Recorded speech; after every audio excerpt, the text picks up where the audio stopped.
That's why we have Tessie Omulo in studio to just tell you how you can use your passion to make money on this side. First of all, welcome to our studios. Thank you so much, Caroline. Maybe we can start from the story that we've just ran on My Hustle. Maurice right now, from his passion right now, makes about 225,000 just basically from something he loves doing. I think two things stand out for Maurice's story. One, identify what you love doing. So this is something he already realized I liked doing before, or I have a passion on. So once you identify that, two, use the resources that you have.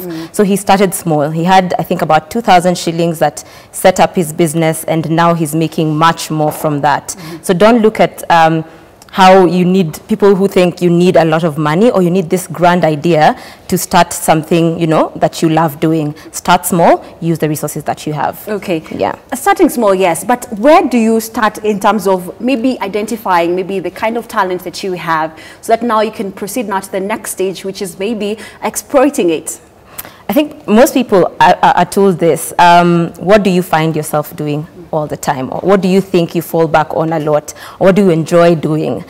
Such things help you understand that, you know, if I focus on this or if I hone this, it can actually be something that can earn me some income. So you also realize, okay, if I like organizing, I do it very naturally. I don't have to be pushed to do it. I don't have to be paid to do it. So you realize that this is something I probably need to spend a lot of time doing and could actually earn you money. So one is look at something that you enjoy doing, something you're very good at.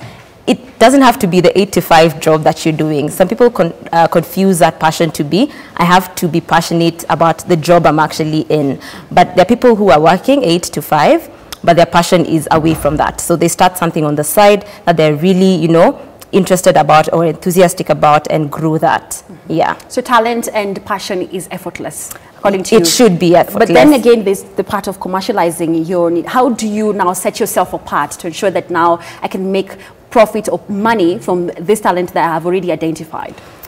I think the aspect of making money from it, you need to understand what value you're adding. So unless you understand that this product or this service I'm going to provide is going to probably provide a solution to something, then you can't attach value to it or monetary aspect to it. So you need to understand what problem am I solving or what value am I adding. Once you identify that, it's very easy for you to put a price tag to it because people will need that service or they'll need that product. Okay. Yeah. Having been in the industry for quite some time and you have been a skills coach for quite some time, maybe you can tell us why do maybe most Kenyans say that, no, I will not follow my passion because of this. There are various reasons that Kenyans give. Maybe you can give us some.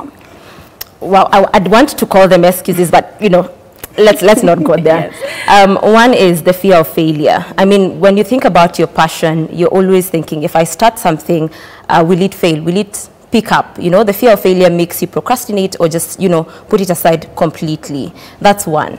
Two is, people ask, will passion pay the bills? So a lot of us have the 8 to 5, which pays the bills, and you're like, do I really want to focus on something that will not probably contribute to my day-to-day or pay the bills?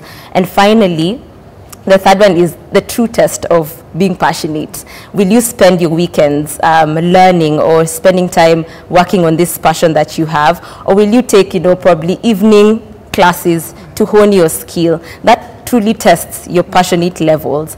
Like, you know, probably the Centonomy classes we offer, which are in the evening. Do I want to, you know, leave work, go to a class, learn, get home late, just to hone my skill or to hone my talent to be a better person and probably now make money from it? Okay. Maybe from that you can share with us maybe some of the various talents, because there are people who say that, oh, first of all, maybe I can sing, but then there are too many musicians in the industry. They say the market is flooded. Is there a niche maybe you can add value maybe to your talent to ensure that maybe when you go out there, you're marketable? I think it's very important first, as you identify what you're doing, to look at the current trends. So as you're, you know, figuring out, I love singing or I like computers, you need to understand what's trending or what's the future looking like. So if I want to possibly become, you know, an IT guru or, you know, build an app, I need to understand where the world of technology is going and how I can plug into that, so that you're not working towards something that will be obsolete in future, because as we know it, a lot of the traditional jobs are going to be probably taken over by automated machines. So how do I plug in my talent into where the future is going? And understanding that if I want to make money from it, whether it's singing, whether it's swimming, like she said, how do I, plug into the long term, not just now, but the long term. Yeah. But there's so many Kenyans out there who are actually sitting on their talent, and they're working this 8 to 9 to 5 job. But then again, you're asking yourself, how do I know, or how do I maybe do both, like work do from 9 to 5, and then also maybe do my passion on the side? What I can say, Caroline, it's possible. There are people who are doing it and it's working. So you need to identify, like I said, it's the true test of what passion is. Am I able to work from 8 to 5, and when I leave the office I am ready or energized to go focus on building this empire that I'd want to build? And that means probably learning, means spending time researching. How much do I want to put into this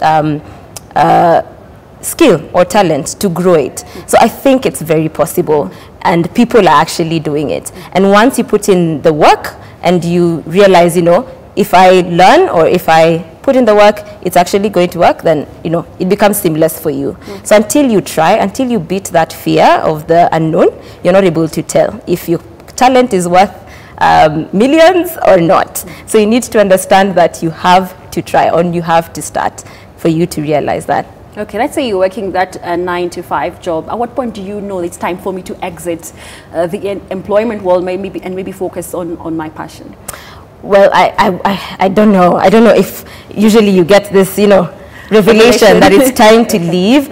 But when your business needs you fully, you'll actually know. So once you decide I'm going to start it on the side, do so. Put in a lot of effort into it, and when it gets to a point where you cannot do your 9 to 5 and your business is actually growing and needs your time, then it's time to move. But you can never make that move if you're fearful about starting. So you need to start first. When you get there, you'll know. Okay, and tonight we were asking, how should maybe we as Kenyans use our talents to solve unemployment? Maybe your thoughts on that?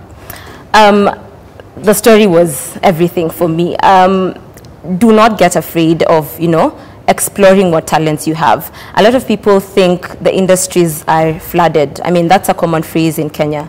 Look at what your niche is. You talked about your niche. Look at what your niche is. Look at the value you have to add, and go ahead and make it happen. We usually stop at the idea stage. Make it happen. And once you're, in the process, you realize, okay, fine, I need to augment this, or I need to add this. And along the way, you realize that you're actually building something great. So until you start, then you'll never know. Okay. Yeah. Thank you so much. You're welcome. Well, until you start, then you'll never know. That it has been Tessie Omulo, who is a skills coach or a trainer at Centonomy Campus Edition, talking about how you can turn your passion into profit.